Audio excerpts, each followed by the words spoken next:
Eleanor What's that? has spent many years translating ancient Greek texts and working with antiquities, but is now a developer. Is that fair? That's very accurate. And you work at The Conversation, I believe. I do.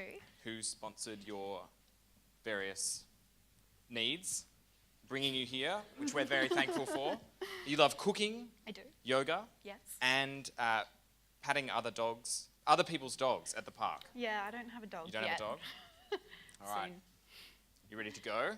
I think so. So please welcome our very own Indiana Jones of Ruby, Eleanor.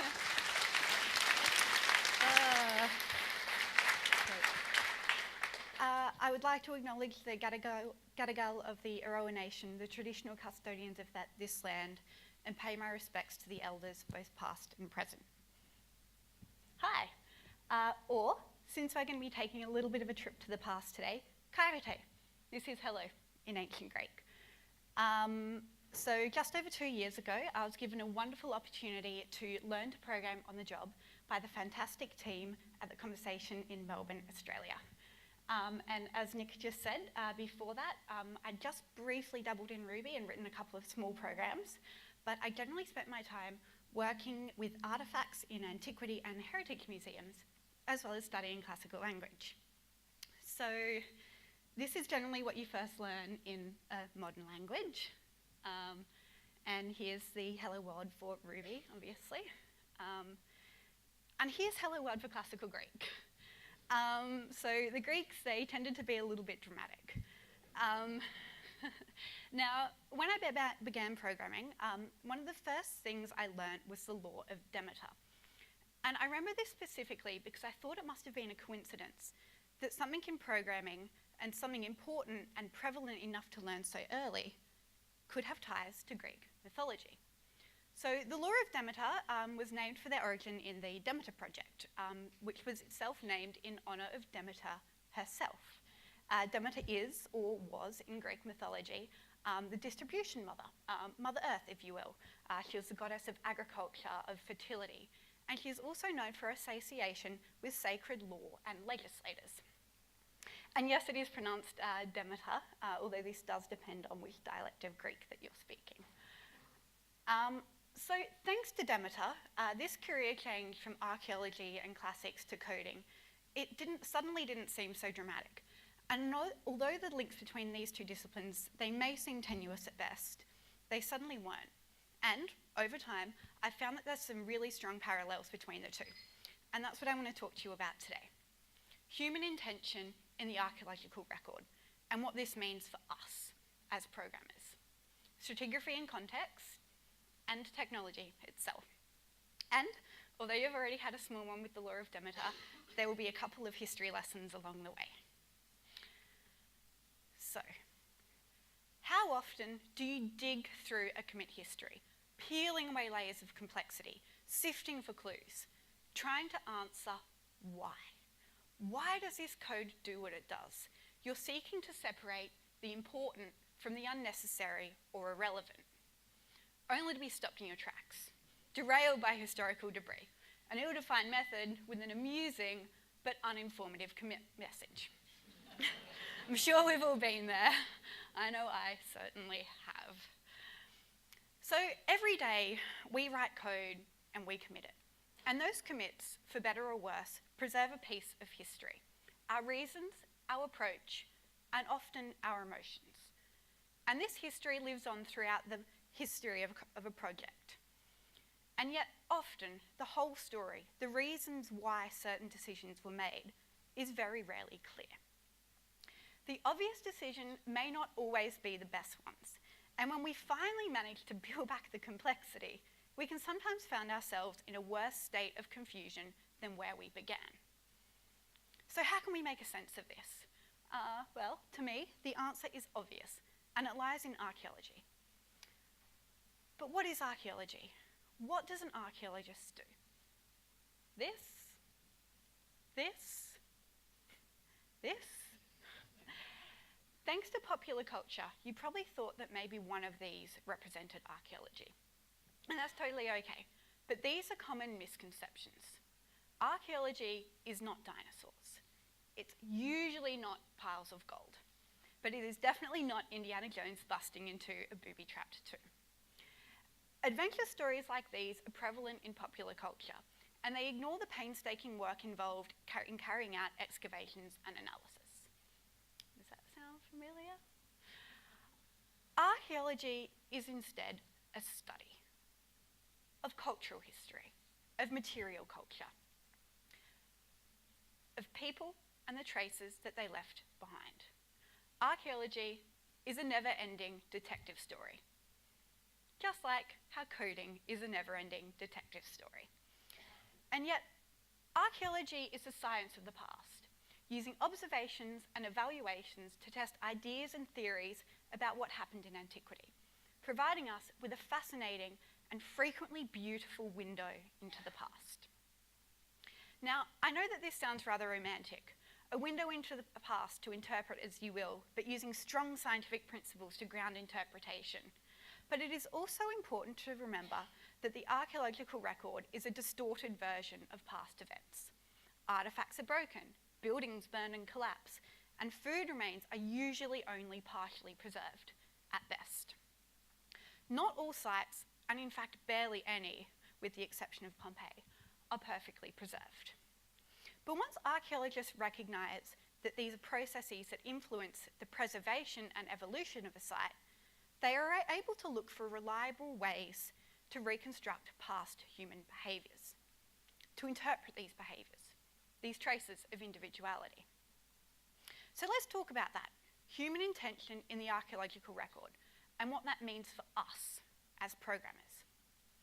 Now, one of the most frequent cliches heard is that you cannot see the individual in the archaeological record, but it does contain very direct evidence of individual action and human intention. The digging of a rubbish pit, the construction of house foundations, the scratchings on a piece of ceramic to exile your least favourite politician.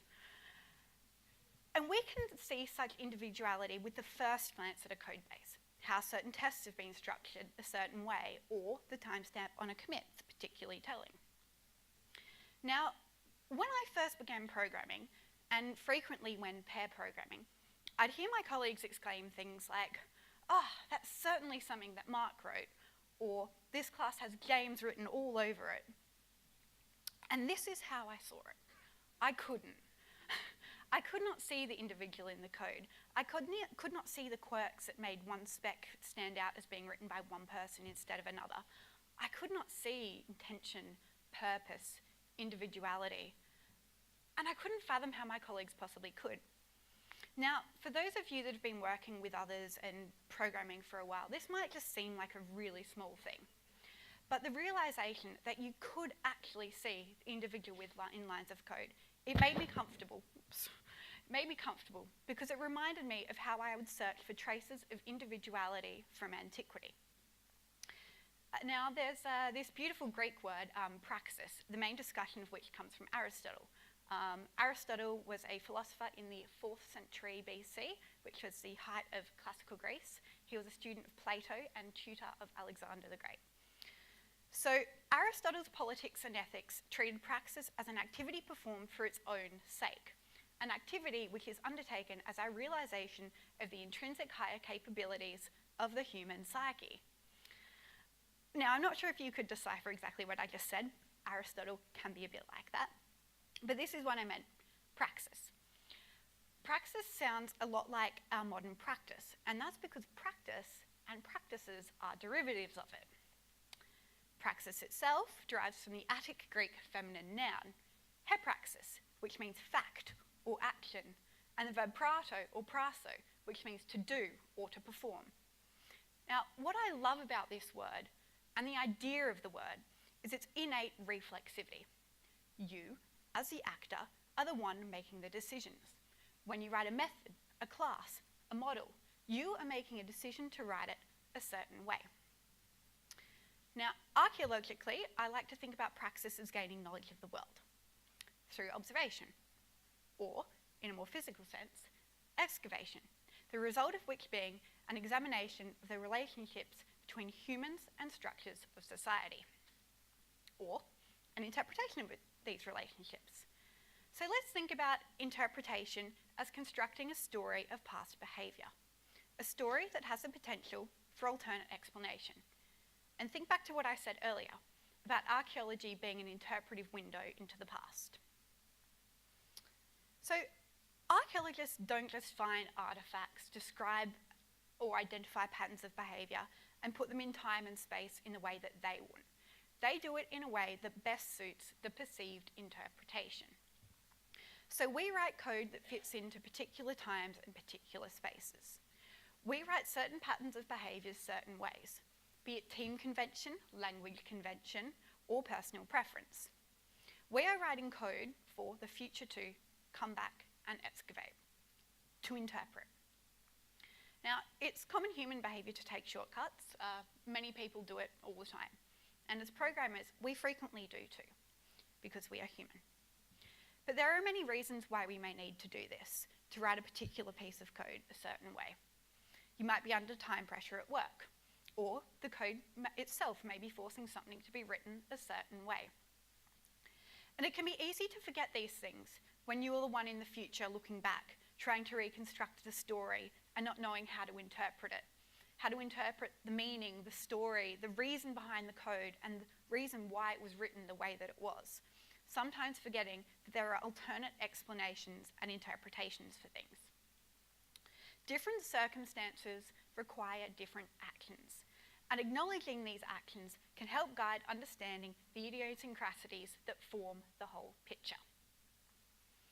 So this relationship between praxis and excavation, between interpretation, it puts individual intention and desire into the picture, into our code. And these traces of individuality that we leave behind in our code, they personify it, and they're all expressions of human decision making. And in the same way that the individual is present in the archaeological record, in a pottery fragment ostracising a general from Athens, in the precise brushstrokes forming a pattern, so are we within the code that we write and the decisions that we make to do it. So let's talk about context now, context and stratigraphy. As programmers, we are lucky to be able to create a history that remains flat and readable. We have the luxury to rewrite and sanitize history. In the interest of a clean history, manipulating a single commit is easy. Manipulating 2 commits is easy. But it's essential to be aware that history isn't polluted and context isn't lost. Now, think about the ability that Git gives us to view historical snapshots of a code base at any point. An archaeologist rarely sees more than a single reference frame at any one point. Portions of sites are uncovered, everything is recorded as data, and a new reference frame is revealed. The first layer is forever destroyed by the virtue of the second being revealed. So think about this destruction in a programmatic sense from a developer's perspective. This is why you do not force push to master. So in archaeology, these reference frames are called stratigraphy. And stratigraphy provides a fundamental basis for understanding the chronological relationships in the archaeological record. So think about stratigraphy in terms of a layer cake, where the top layers are the youngest and the bottom the oldest. Maybe not a handbag, but like a book on its side with layers of information, one on top of another. A sequence from start to end. Now, I feel like I don't even need to say this, but when you type git log, you've got your commits in that repo in reverse chronological order. A sequence, a story, from end to start, with the most recent events first. So in order to understand the why of how events occurred, archaeologists use chronological relationships within the archaeological record to get from static material to dynamic behaviour. And we can do the same to understand events in the history of our repos. So git logs are generally formed in a fairly straightforward way. Our commits are instantaneously preserved. Yet archaeological sites are formed a little bit more complex ways. They are not instantaneously formed and preserved, with the exception of Pompeii. The archaeological record forms slowly, as a cumulative record. Yes, like a git log, but with a few more Romans thrown in. So let's take a look at the Temple of Apollo at Corinth. The temple and Corinth itself has had a tumultuous history, much like a lot of ancient Greece. Periods of prosperity followed by seemingly unending wars and conflicts, to being ransacked by Romans and razed to the ground in 146 BC. Walls dismantled and territory given to a neighbouring city. So Corinth started again, and almost all of what remains is a Roman version. But how do we date something that predates the Roman era? Well, we can do that with context. Context is the place and association of artefacts, and it is the relationships that we can infer from such associations. It is the precise location where an object is found and recorded before it is removed from the site. So the architectural features of the temple place it in the Archaic period, which is very broadly from the 8th to the 5th centuries BC. Yet the only external evidence for the date of the temple so far consists of the part of a Middle Corinthian crater, which is a pot, basically. And this fragment was found among the chips of stone lying between the foundations for the cutting of the walls of the temple. And this little fragment, it means that we are able to date the Temple of Apollo to the middle of the 7th century BC, at 625. So, one of the only ways that we can date the temple is thanks to a context of a fragment within the archaeological record. And without that fragment, we might not have a date for it, and we may not understand it. Just like how working out how a big class is used can frequently be impossible, just until you see how and where it is. Understanding the where and the when something has come from is the main challenge of archaeology, and we are lucky that Git gives us this ability, the ability to decipher where things belong. Remember, archaeologically, context has to do with place and association among artefacts, and the relationships we can infer from such associations. Context allows us, as programmers, archaeologists, historians, to build up webs of association. So think about how methods are all about defining behaviour, so that we can apply them easily to different situations, or like how you use modules for groupings to add context. Now, not all knowledge about a site can be found in its history, in its issues, in its pull request. Remove an artefact from a site without properly documenting it means it has lost all context. It has lost its age, its use, and its perceived meaning. It has little to no scientific or cultural value. So, I was recently working on a change at work when I ran into a surprising issue. All I had to do was make a small change to a view. It was simple, it was easy, and then I went to check the change in situ. And while I could trigger the action to show the error message, I wasn't seeing the error, so I couldn't confirm that my change was okay. The logs were showing me a 404, but I was expecting a 403. So I flicked back to master, and I was still getting 404s. So I could confirm that my change wasn't the problem, but at some point in the past, God knows how many years, the status code when making an XHR request changed from a 403 to a 404. So I added a regression test and began to bisect. But after I'd gone back a year, I had to use git blame. With that, it didn't take me long to realise that the feature was introduced back in 2012. So where did it go wrong?